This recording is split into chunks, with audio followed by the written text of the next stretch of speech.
जैसे ही बाहर आकर देखा तो आंगन खाली था। अरे मेरी भैंस! काका ने इधर उधर देखा, पास की गली, खेत की मेड़, कहीं कुछ नहीं। वे जल्दी से पड़ोसी के पास पहुंचे। अरे मोहन, मेरी भैंस देखी क्या तुमने? काका, भैंस तो नहीं दिखी, पर रात को बहुत जोर जोर से चिल्ला रही थी। मुझे लगा आप जाग गए होंगे। लगता। उधर वीरेंद्र कपड़े बदलकर गांव में आ चुका था। एक पेड़ के नीचे बैठा वह लोगों की बातें सुन रहा था। तभी दो गांव वाले आ गए।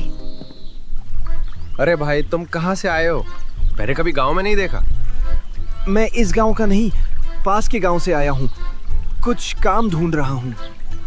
काम ढूंढना है तो गांव में जाओ, यहाँ बैठने से थोड़ी मिलेगा। उधर काका सीधे मुखिया के पास पहुँचे। मुखिया जी, कुछ कीजिए, मेरी भैंस चोरी हो गई, वही मेरी रोजी थी। मुखिया जी, कल मेरे भाई के घर भी चोरी हुई है।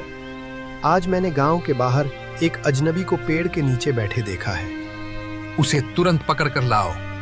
दो आदमी वीरेंद्र को लेकर आए। कौन हो तुम और हमारे गांव में क्यों आए हो? वीरेंद्र के भीतर गुस्सा उबाल मार रहा था, पर उसने संयम रखा। मुखिया जी, मैं पास के गांव से हूँ। यहाँ काम की तलाश में आया हूँ। तभी वही सुबह वाले दो लोग आ गए। हाँ मुखिया जी, ये सच बोल रहा है। हमने सुबह से पूछा था। सबको यकीन हो गया कि वीरेंद्र निर्दोष है। 2 दिन बीत गए, चोरी का पता नहीं चला। थका हारा वीरेंद्र फिर उसी पेड़ के नीचे बैठ गया। तभी काका आए और बोले, वीरेंद्र, कोई काम मिला या नहीं? यह सुनते ही वीरेंद्र चौंक गया। आपको मेरा नाम कैसे पता? घर चलो राजा जी, सब बता दूंगा। और यूं दोनों उस छोटे से घर की ओर बढ़ चले, जहां एक बड़ा रहस्य खुलने वाला था। घर पहुंचते ही काका ने दरवाजा बंद किया और गंभीर स्वर में बोले, वीरेंद्र, अब जो बताने जा रहा हूं वह राज है। मैं तुम्हारे पिताजी के लिए 50 साल से जासूसी कर रहा हूं। वीरेंद्र चौंक गया। क्या सच में? 50 साल? हाँ बेटा, इस गांव की हर सांस से वाकिफ हूं, लेकिन इस बार के जासूस बहुत चालाक हैं। मेरे भी हाथ खाली हैं। वीरेंद्र कुछ पल सोचकर बोला, काका, फिर हमें ऐसा करना होगा कि जासूस खुद चलकर हमारे पास आए। तुम आए हो, अब इन्हें हम पकड़ ही लेंगे। पर अब चलो खाना खाते हैं। मैंने चिकन करी और चावल बनाए हैं।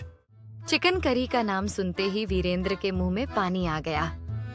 दोनों जमीन पर बैठकर खाने लगे। वीरेंद्र ने कौर लेते ही कहा, काका, ये करी तो कमाल की है। मांस इतना मुलायम और मसाला ऐसा कि मजा आ गया। आप दूध बेचना छोड़ दीजिए, चिकन करी का ठेला लगाइए। काका का हाथ थम गया, आंखों में चमक आ गई। अरे, ये तो अच्छा सुझाव है। इससे मुझे एक तरकीब सूझी। कैसी तरकीब? हम गांव में चिकन करी का ठेला लगाएंगे, अनलिमिटेड चिकन करी, और वो भी बहुत कम दाम में। तो खबर फैल जाएगी। बिल्कुल। जासूस अक्सर छिप कर रहते हैं, कई दिन भूखे रहते हैं ताकि बाहर ना आना पड़े। ऐसी खबर सुनेगा तो कोई ना कोई बाहर जरूर निकलेगा। लेकिन काका, हम पहचानेंगे कैसे कि कौन जासूस है और कौन दांव वाला? बेटा, 50 साल का अनुभव ऐसे ही थोड़ी है। आंखें, चाल, सवाल सब कुछ बता देता है। तो फिर तय रहा, कल से चिकन करी का ठेला। पहले खाओ, जासूस पकड़ने के लिए ताकत भी चाहिए।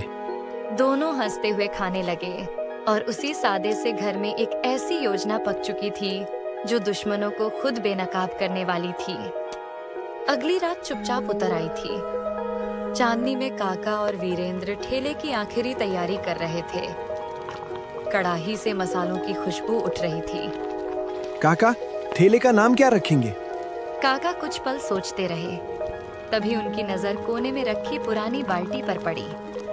मिल गया। ठेले का नाम होगा बकेट चिकन करी। काका, बकेट में क्यों चिकन देंगे हम?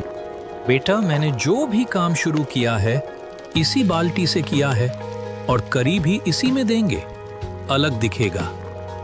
दोनों गांव के बीच वाली जगह पहुंचे और ठेला लगा दिया। ठेला लगते ही कुछ गांव वाले आ गए। अरे काका, दूध छोड़ के चिकन करी। और ये क्या, चिकन करी बाल्टी में? अब से चिकन करी ही बेचूंगा। और सुनो, ये करी अनलिमिटेड है। क्या अनलिमिटेड? हाँ, और सिर्फ 80 रुपए में। तो फिर देर किस बात की, जल्दी से 2 बकेट लगाओ। काका ने बाल्टी में भर भर कर चिकन करी दी, साथ में चावल, प्याज और नींबू। लोग खाते ही बोले, काका, इतनी स्वादिष्ट करी और इतने कम दाम में। अब तो पूरे गांव में हंगामा मच जाएगा। दिन भर में पूरा गांव आ गया, पर कोई भी अजीब हरकत करता न दिखा। काका, आज तो कोई संदिग्ध नहीं दिखा। बेटा, आज खबर फैली है, कल कोई न कोई अपने बिल से बाहर जरूर निकलेगा। ठेले की आग धीमी हो रही थी, पर खेल अब शुरू होने वाला था। अगली सुबह काका ने वीरेंद्र से कहा, वीरेंद्र बेटा, तुम जाकर ठेला शुरू करो, मैं थोड़ी देर में आता हूँ। वीरेंद्र ने सिर हिलाया और उसी जगह जाकर बकेट चिकन करी का ठेला सजा दिया। कढ़ाई चढ़ी, खुशबू फैली और लोग जुटने लगे। कुछ ही देर बाद काका पीछे से आ पहुंचे। काका, मुझे एक आदमी पर शक हो रहा है। कौन? क्या तुमने उसे पहले देखा है? हाँ, हमारे घर के बगल वाले घर में पीले रंग का कुर्ता पहने था और बहुत सारा चिकन लेकर गया। ओ तो मोहन है, मोहन और जासूस, वो भी मेरे घर के पास रहकर। काका, चलिए उसके घर चलकर छानबीन करते हैं। दोनों मोहन के घर पहुंचे। अंदर सब सामान्य था, कोई गुप्त सामान नहीं। वे बाहर आकर छिप गए। शाम ढलने लगी, तभी मोहन आता दिखा। काका और वीरेंद्र अचानक सामने आ गए। मोहन घबरा गया। अरे काका, क्या हुआ? ऐसे क्यों देख रहे हो? मोहन, तुम तो नॉनवेज खाते ही नहीं थे, है ना? नहीं काका, आज मेहमान आए थे, उन्हीं के लिए था। तो चलो अपने सारे मेहमानों से मिलवाओ, नहीं तो हाल बुरा होगा। अचानक काका और मोहन जोर जोर से हंस पड़े। वीरेंद्र चौंक गया। ये क्या? अरे मेरे राजा बाबू, तुम्हें लगा हम इतनी आसानी से पकड़े जाएंगे? काका, आप? तुम्हें लगा काका सच में जासूस है? हैं, पर तुम्हारे पिताजी के नहीं, हमारे राजा जितेंद्र के। काका, आपने पिताजी और मुझे धोखा दिया। धोखा? 50 साल की वफादारी का क्या मिला? कुछ नहीं। इसलिए हमने खजाना लूटा और अब राजा की सबसे कीमती चीज भी। और क्या बचा है अब? तुम, जो राजा को सबसे अजीज है। यह सुनते ही वीरेंद्र हंस पड़ा। काका, लगता है ये पागल हो गया है। तभी पीछे से भारी कदमों की आहट आई। राजा के सिपाही और सेनापति ने चारों ओर से घेर लिया। काका और मोहन देखते ही रह गए। काका, आपको क्या लगा खेल सिर्फ आप खेल सकते हैं? मैं आपसे छोटा हूं, पर कम नहीं। पर तुम्हें कैसे पता चला?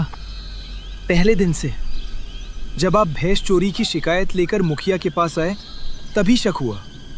और जब आपने बाल्टी का जिक्र किया, तब यकीन हो गया। कैसे? क्योंकि वो बाल्टी हमारी शाही रसोई की थी। मैंने देखते ही पहचान लिया। उसी रात महल खबर भेज दी। सिपाहियों ने काका और मोहन को महल ले गए। वीरेंद्र की चाल सफल हो चुकी थी। लुटा हुआ सारा खजाना वापस महल पहुंचा। राजा ने वीरेंद्र को देखते कहा, बेटा, आज तुमने साबित कर दिया कि तुम मेरी जगह संभालने को तैयार हो। पिताजी, आज से मैं न्याय और दया दोनों का साथ नहीं छोड़ूंगा। समय बीता।